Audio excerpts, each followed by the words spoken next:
Hi everyone, कैसे हैं सभी लोग। आई होप सब अच्छे होंगे और अपना ख्याल बढ़िया तरीके से रख रहे होंगे। मेरा नाम है शेखर सिंह और दोस्त इस वीडियो में हम बात करने वाले हैं कि ये जो मेरा सीयूईटी एग्जाम है ना, कॉमन यूनिवर्सिटी एंट्रेंस टेस्ट, जो ऑब्वियसली 12th के बाद होता है और यहां से जो हमारा ड्रीम कॉलेज है, बी इट दिल्ली यूनिवर्सिटीज के कॉलेज हो गए, चाहे वो नॉर्थ कैंपस है या साउथ कैंपस है या फिर ऑफ कैंपस वाले कॉलेजेस हैं, या फिर अपना बीएचयू हो गया, एएमयू हो गया, ठीक है। तो ये सारी जो यूनिवर्सिटीज हैं वो इसके अंडर आती हैं। मतलब अब अगर आपको मान लीजिए बैचलर्स, मान लीजिए आपको बीएससी केमिस्ट्री ऑनर्स करनी है, तो बीएससी केमिस्ट्री ऑनर्स करने के लिए आपको दिल्ली यूनिवर्सिटी का अलग से एग्जाम नहीं देना होगा। You have to compete with CUET, और सीयूईटी लाखों बच्चे देते हैं। अब तो धीरे धीरे इसका जो पैरामीटर है वो इंक्रीज होता हुआ चल रहा है। हालांकि इस वीडियो में अपन बात करने वाले हैं कि अगर मैंने क्लास 12th में अच्छे नंबर आ गए, या फिर आपने क्लास 12th, जो मेरे साथी अभी क्लास 12th में है और उनकी प्रिपरेशन अच्छी चल रही है, तो सीयूईटी एग्जाम कवर करने के लिए, मुझे अच्छे नंबर लाने के लिए, अच्छी परसेंटाइल लाने के लिए कितनी और मेहनत करनी पड़ेगी, या फिर मुझे ड्रॉप ईयर लेना ही पड़ेगा लाइक नीट और आईआईटी जेई। अब सुनिएगा, कुछ साथी तो नीट या फिर जेई पहले ही अटेम्प्ट में निकाल लेते हैं, बोले तो उनको ड्रॉप लेने की जरूरत नहीं पड़ती है। कुछ लोग सीयूईटी 2 साल में भी नहीं निकाल पाते हैं, कुछ लोग सीयूईटी पहले में भी निकाल लेते हैं। तो यहां पे कोई ऐसे आप जनरलाइज नहीं कर सकते हो कि भैया मेरा जो सीयूईटी है उसके लिए आपको एक गैप ईयर लेना ही पड़ेगा, या फिर आपका सीयूईटी 3 महीने में कंप्लीट हो जाएगा। ये प्रॉपरली एक सब्जेक्टिव टर्म है, आपके पर्सनल ओपिनियन पर डिपेंड करता है। अगर आपने मेहनत करी, आप 3 महीने में सीयूईटी निकाल सकते हैं। अगर आपने मेहनत नहीं करी, वही आपका एक्सटेंड होकर नेक्स्ट ईयर में चला जाएगा। तो फिलहाल इस वीडियो में अपन बात करने वाले हैं सिलेबस के बारे में। तो अगर मैं सिलेबस की बात करूं तो आपके क्लास 12th में कितने चैप्टर्स थे? क्लास 12th में आपके 10 चैप्टर थे। मैं आपको गिना दूं, शुरू से अगर मैं स्टार्ट करूंगा तो मेरे पास सॉल्यूशंस था, इलेक्ट्रोकेमिस्ट्री था, केमिकल काइनेटिक्स था, D and F block element था, कोऑर्डिनेशन कंपाउंड था, 5 ये हुए। उसके बाद आपका हेलो एल्केन्स हेलो अरीन्स था, अल्कोहल फिनोल्स एंड ईथर था, aldehyde ketones and carboxylic acid, amines and then biomolecules. ये 10 चैप्टर आपके थे। क्लियर? 10 चैप्टर मैंने आपको गिना दिए। अब ये चैप्टर इतने अच्छे तरीके से मुझे इसलिए ध्यान होगा क्योंकि बार बार क्लास 12 की कहानी चल रही है और इतनी ज्यादा मैंने कंटेंट उन सबको प्रोवाइड कर दिया है, इतना quality content, B it NCERT highlights हो गई, या फिर पीवाईक्यूज हो गए, या फिर वन शॉट्स हो गए, या फिर अलग अलग फिजिकल, ऑर्गेनिक, इनऑर्गेनिक की मैराथन हो गई, सब कुछ प्रोवाइड कर रखा है। अब यहां अगर मैं बात करूंगा क्या सॉलिड स्टेट क्लास 12 में है? नहीं है। तो चैप्टर ध्यान रखिएगा कौन कौन से चैप्टर आपको कवर करने हैं। सॉल्यूशंस है, इलेक्ट्रोकेमिस्ट्री है, केमिकल काइनेटिक्स है, सरफेस केमिस्ट्री नहीं है, मेटलर्जी नहीं है, पी ब्लॉक नहीं है, डी एंड एफ है, कोऑर्डिनेशन है, हेलो एल्केन्स है, अल्कोहल फिनोल्स एंड ईथर है, एल्डिहाइड कीटोन्स भी है, ठीक है, अमीन्स भी है, बायोमोलिक्यूल है, और ये भी आप बायोमोलिक्यूल्स पढ़ चुके हो, ठीक है, पॉलीमर्स आया, और केमिस्ट्री इन एवरीडे लाइफ। तो अगर मैं मोटा अगर मैं बात करूं तो मेरे पास जो इंपॉर्टेंट चैप्टर्स हैं, इनको मैं इंपॉर्टेंट बिल्कुल भी नहीं मानता हूं।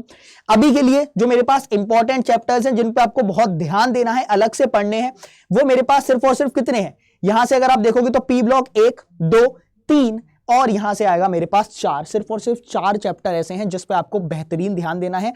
हालांकि जो ओवरऑल चैप्टर्स हैं वो है 6।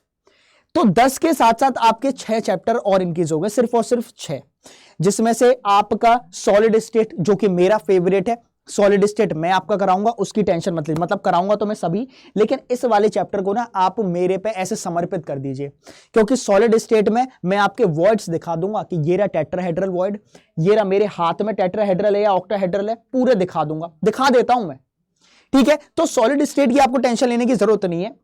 सॉल्यूशंस, इलेक्ट्रोकेमिकल काइनेटिक्स, ये सब है, ठीक है। जो मेजर चैप्टर है वो है पी ब्लॉक एलिमेंट्स।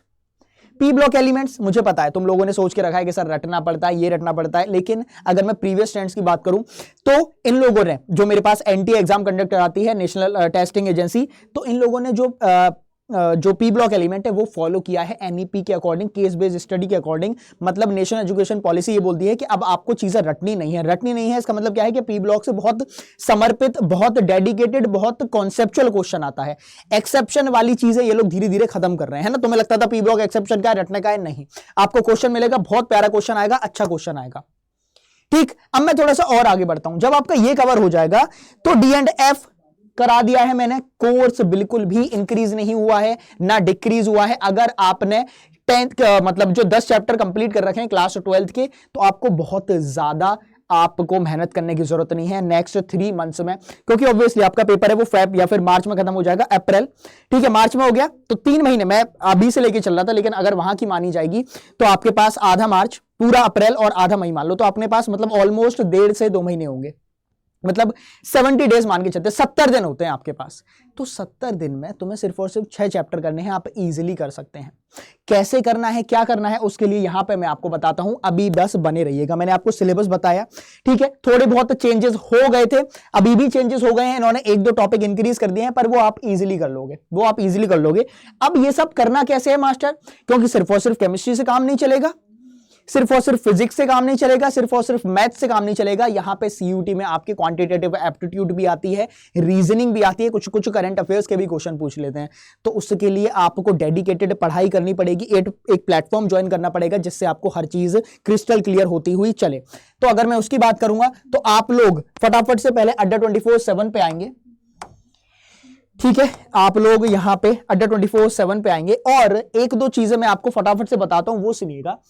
देन आप इधर आके K12 पे आएंगे, ठीक है, क्लास 12 पे आएंगे। सुनिएगा, मैं आपको बताता हूं बढ़िया चीज, इधर आएगी व्यू ऑल। जब आप व्यू ऑल करेंगे, इधर नीचे एक ब्रह्मास्त्र पड़ा हुआ है, वो है मेरे पास ये वाला बैच। मैंने आपको पहले ही बोला, आपको एक प्लेटफॉर्म ज्वाइन करना पड़ेगा, डेडिकेटेड पढ़ाई करनी पड़ेगी, घुस के पढ़ाई करनी पड़ेगी। तुम सोचो इधर से ये ले लूं, उधर से वो ले लूं, फलाना ढिमकाना, पैसे जाएंगे अलग, एनर्जी जाएगी अलग, टाइम वेस्ट होगा वो अलग।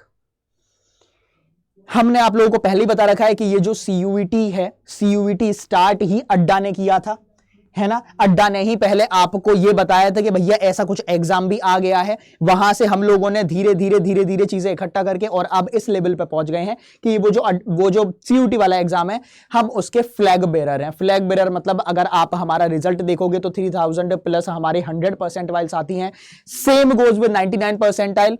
तो यार हम लोग लेके चल रहे हैं सीयूईटी को। अब बस हम लोग चाहते हैं कि आप लोग भी साथ में जुड़ जाओ, है ना, क्योंकि कहानी लंबी है, कहानी इतनी लंबी है कि हम लोग यहां पे इस बैच में सिर्फ और सिर्फ ये प्रोवाइड नहीं करेंगे कि सीयूटी हो गया, हम आपको बोर्ड्स की भी क्लासेस प्रोवाइड करेंगे।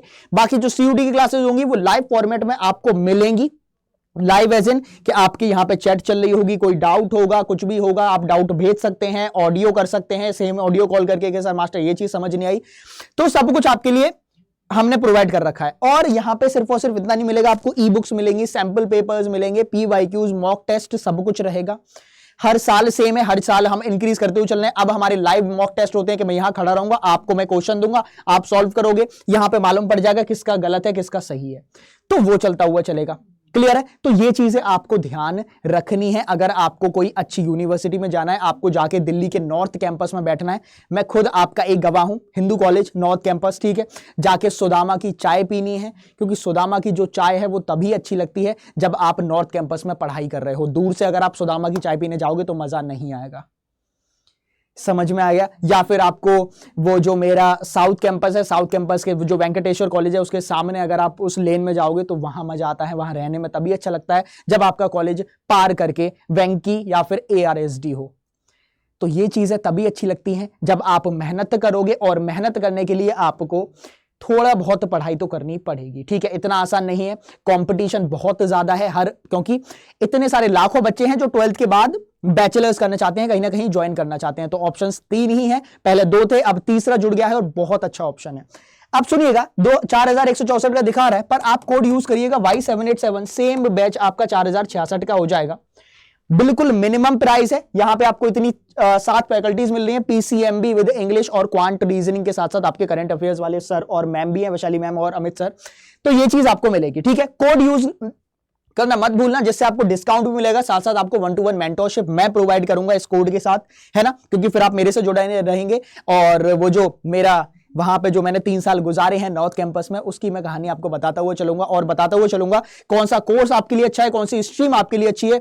और स्ट्रीम के साथ साथ सबसे इंपॉर्टेंट ये होता है कि भैया मुझे फिजिक्स ऑनर्स लेना है, केमिस्ट्री ऑनर्स लेना है या मैथ्स ऑनर्स लेना है, वो आप पे ही डिपेंड करना चाहिए, मेरे पे, घर वालों पे, मेरे दोस्त पे, कि मेरे दोस्त को साउथ कैंपस मिला है तो मैं जाके साउथ कैंपस में रहूंगा, नॉर्थ कैंपस में नहीं रहूंगा, ऐसा नहीं होना चाहिए। समझ में आ गया। आपका जो बेसिक वो होना चाहिए कि यार अगर मुझे केमिस्ट्री अच्छी लगती है तो मैं केमिस्ट्री में जाऊंगा, ठीक है। मुझे अगर स्टीफेंस नहीं मिल रहा है, अगर मुझे सेंट स्टीफेंस कॉलेज नहीं मिल रहा है, तो मैं थोड़ा नीचे आके मैं रामजस में चला जाऊंगा, ठीक है, रामजस में नहीं तो मैं भैया चलो ठीक है दयाल सिंह कॉलेज में चला गया, दीनदयाल उपाध्याय कॉलेज में चला जाऊंगा, लेकिन आपका जो स्ट्रीम है जिसमें आपको अच्छा लगता है वो आप पढ़ाई करते हुए चलेंगे। ठीक है, तो ध्यान रखिएगा ये आपको कोड यूज करना है Y787।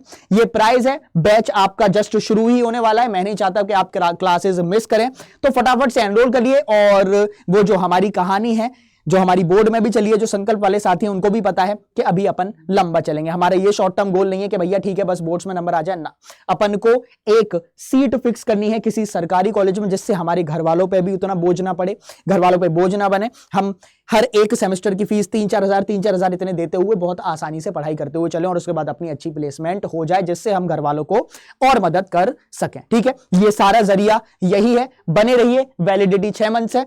ठीक है, मिलेंगे अपन संकल्प प्रो बैच में, तब तक के लिए अपना ख्याल रखिए और बढ़िया तरीके से पढ़ाई करिए। ऑल द बेस्ट सभी को, बाय बाय।